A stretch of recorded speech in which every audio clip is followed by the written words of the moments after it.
qui je suis. On laisse des traces, on laisse des empreintes. La notion d'histoire de vie, moi, me parle beaucoup.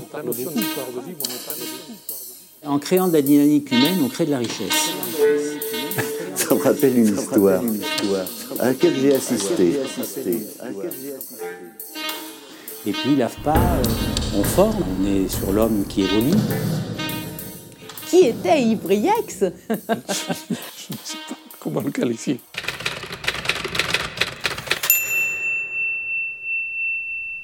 Un homme aux yeux bleus, très sympathique, voilà. C'est très agréable de travailler en face de lui, mais vous dire qu'il est profondément, j'en sais rien. Ça a été très sérieux, notre relation. Hein. Elle a été très sérieuse, peut-être trop, mais... Un homme très reconnu, apprécié, Un travailleur acharné. attentif, à l'affût. Un homme de devoir. De méthode. Il faut que la méthode soit très rigoureuse. C'est vraiment le serviteur de l'AFPA, par excellence.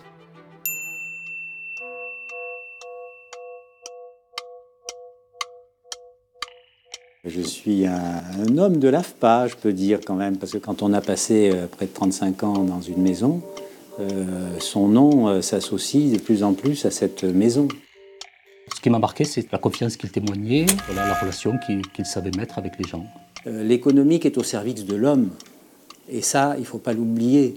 Et donc, quand on fait simplement de la régulation économique avec des hommes, qu'on licencie, qu'on recrute en fonction de ses besoins, moi, je n'ai pas été élevé dans cette culture.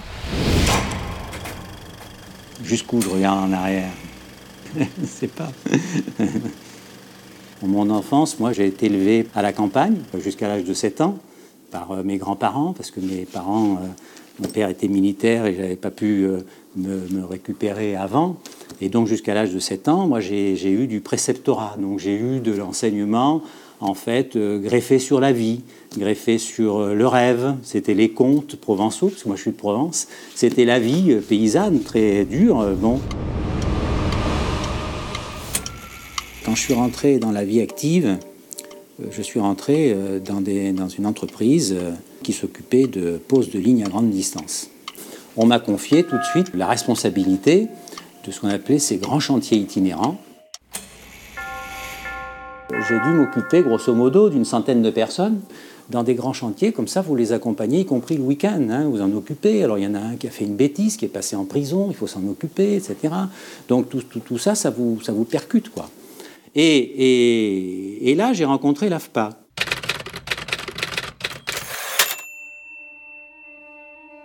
On m'a dit il faudrait ouvrir des formations professionnelles dans les travaux publics, parce qu'il n'y en avait pas. C'était en 1974, c'est après la loi de 71 sur la formation professionnelle continue. La formation était devenue un droit. On va ouvrir un centre pédagogique et technique régional à Metz, et on cherche des équipes pour faire ça. J'étais l'un des responsables du stage de formation pédagogique qu'il a suivi. Il avait été embauché par l'AFPA, et puis moi j'étais là.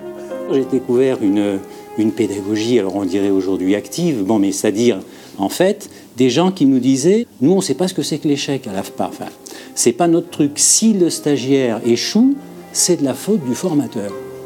Ou c'est de la faute du système de formation. » Ça, c'était la première fois que j'entendais une chose pareille. C'était quelqu'un de jeune, à l'époque. Je l'ai revu aujourd'hui un petit peu moins. Moi aussi, d'ailleurs. Pour quelqu'un d'ouvert. Pour lui, c'était nouveau. Et là, j'ai découvert qu'on pouvait apprendre avec plaisir, qu'on pouvait apprendre selon son choix, qu'on pouvait apprendre à son rythme. Après avoir discuté avec un psychologue d'orientation, donc qui prenait en compte vos motivations, qui encore de votre histoire, justement, de vie, pour vous mettre dans les meilleures conditions pour réussir votre formation qualifiante. Lui a dit que j'étais pour lui quelque part un référent. Bon, je lui dis c'est trop, Yves, mais si tu le ressens comme ça... Donc, se mettaient en place à l'AFPA des formations de formateurs pour enrichir, j'allais dire, tout l'acquis qu'il ne fallait pas perdre de ce qu'on a appelé la rue d'Arrault ou Carrare, c'est-à-dire le système scientifique de décomposition de l'analyse du travail, en fait, de la matière, et que l'on mettait ensuite, que l'on transmettait.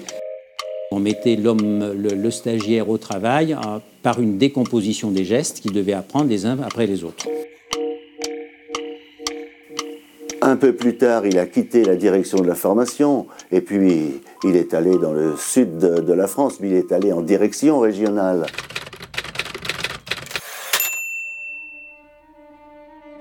La structuration, qui était une structuration très nationale et descendante, devait s'ouvrir sur les régions économiques. Il faisait partie du premier lot de gens qu'on a appelés les agents de développement. Je ne me rappelle plus comment c'est le titre exact.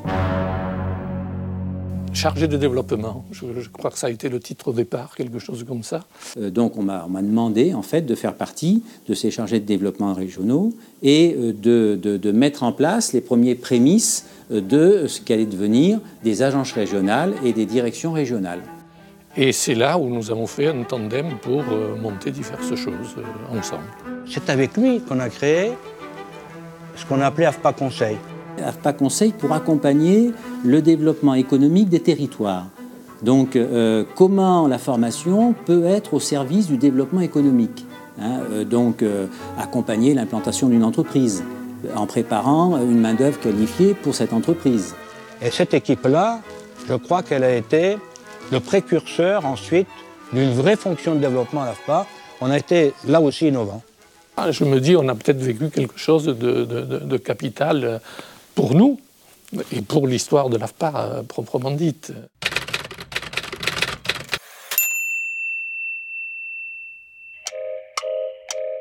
Il est resté à Toulouse plus de 15 ans.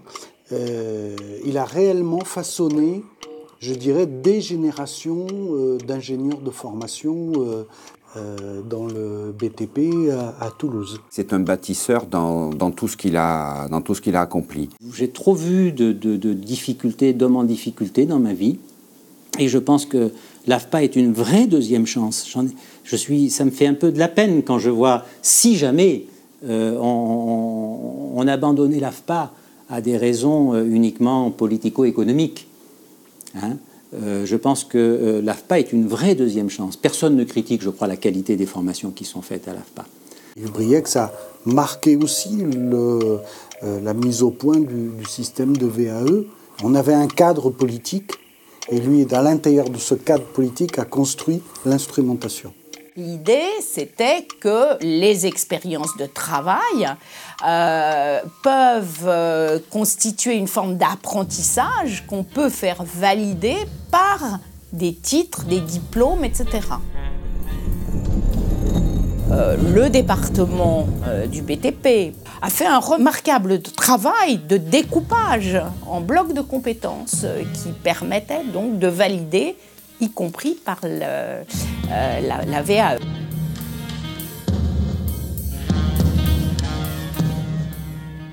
Je demande beaucoup à mes collaborateurs, je suis très exigeant. De toute façon, sur un document de 100 pages, peu importe la taille du document, s'il y a une seule coquille, à la limite, il ne voyait que ça.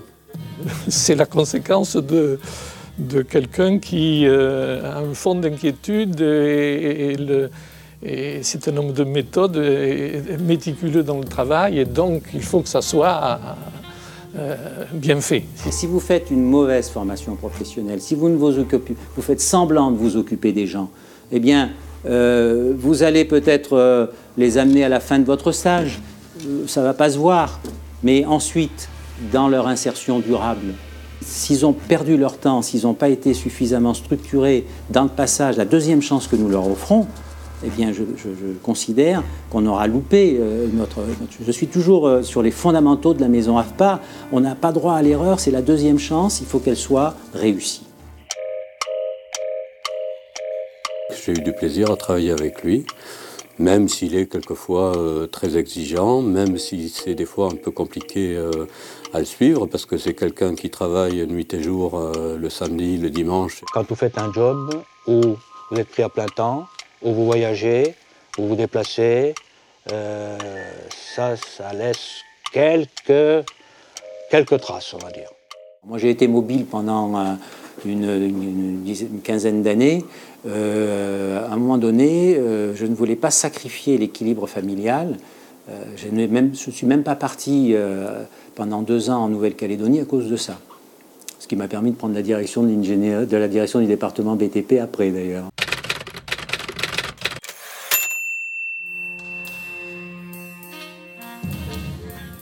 Pour essayer de faire prendre le virage à l'AFPA de l'alternance, je crois que là, j'ai pas trop mal réussi.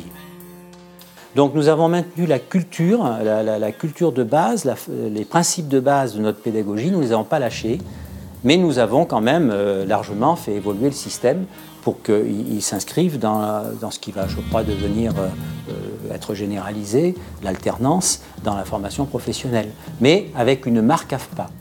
Lorsqu'il a évoqué cette idée de marque AFPA, j'avoue qu'autour de la table, les gens se regardaient un petit peu en disant « qu'est-ce que c'est que ce truc-là » Et il avait raison avant les autres.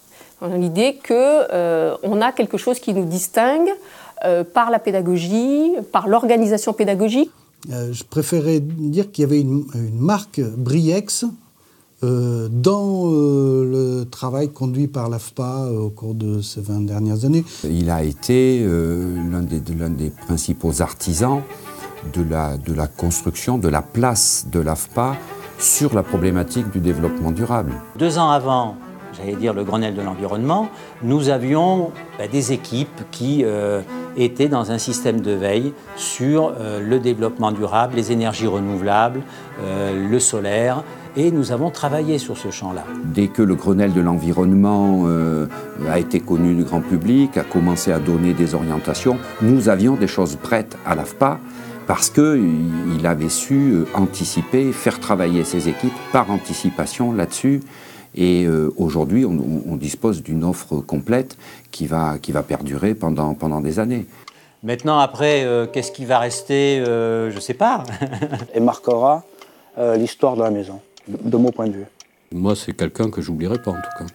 Il a su rebondir sur tous les défis lancés à l'AFPA. Il a fait de la coopération internationale. Bon, je crois qu'il a une vie professionnelle très bien remplie. Dans son histoire de vie, je pense qu'il aura une trace indélébile de son passage à l'AFPA. Il ne pourra jamais l'oublier. Et je crois que l'AFPA le marquera longtemps, longtemps.